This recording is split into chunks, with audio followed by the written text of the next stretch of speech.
Good morning बच्चों। आज हम आपको एक बहुत ही प्यारी सी कहानी सुनाऊंगी। ओके, इसको सुन करके आपको अपने मम्मी पापा को, अपने भैया दीदी को और दादा दादी को, किसी को भी आप सुना सकते हैं। इससे क्या होगा, जब आप अपने घर में किसी को भी सामने सुनाएंगे तो आपको कहानी बहुत अच्छे से लर्न हो जाएगी। ओके, ठीक है ना। अब आप ध्यान से कहानी सुनिए। ओके, देखिए आपको ये दिख रहा है ना पिक्चर, चित्र। इसमें क्या है, एक पुल है। नदी ये एक नदी बह रही है जिसके ऊपर एक लकड़ी का पुल बना हुआ है, ठीक है ना। इस पे एक कुत्ता जा रहा है, इसका नाम टॉमी है।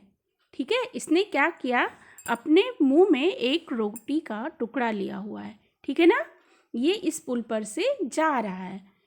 जाते जाते इसको नदी में अपनी परछाई दिखती है। परछाई समझते हैं आप? जैसे आप कंघी करने जाते हैं तो आप शीशा जब देखते हैं तो उसमें देखते हैं ना कि सामने भी बिल्कुल आप जैसा ही उसमें परछाई दिखती है, ठीक है ना।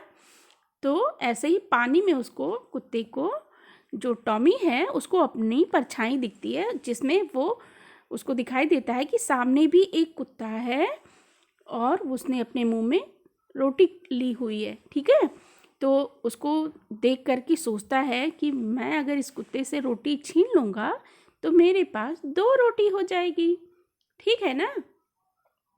फिर वो क्या करता है, ऐसे ही सोच करके जैसे ही वो अपना मुंह खोलता है, उसके मुंह की जो रोटी थी वो पानी में गिर जाती है। क्यों? क्योंकि वहाँ पे तो कोई दूसरा कुत्ता था ही नहीं, वो तो उसकी परछाई थी। और वो जैसे ही अपना मुंह खोला उससे रोटी लेने के लिए, उसका रोटी का टुकड़ा पानी के अंदर गिर गया, ठीक है ना। अब वो पानी के अंदर गिर गया रोटी, अब वो परेशान हो गया। फिर क्या करता, फिर वहाँ से एक दादी माँ जा रही थी, ठीक है ना। दादी माँ की पोटली में एक रोटी थी। दादी माँ ने रोटी निकाली और टॉमी को दे दिया खाने के लिए, ठीक है ना।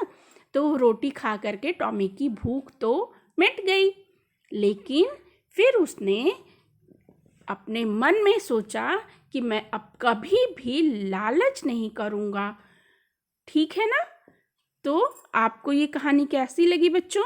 और सबसे बड़ी बात, इस कहानी से आपको ये शिक्षा मिलती है कि आपको कभी लालच नहीं करना चाहिए, ठीक है ना।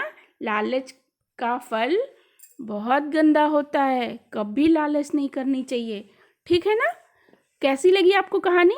जल्दी से ये आप सुनिए और लर्न कीजिए, ठीक है ना। ओके।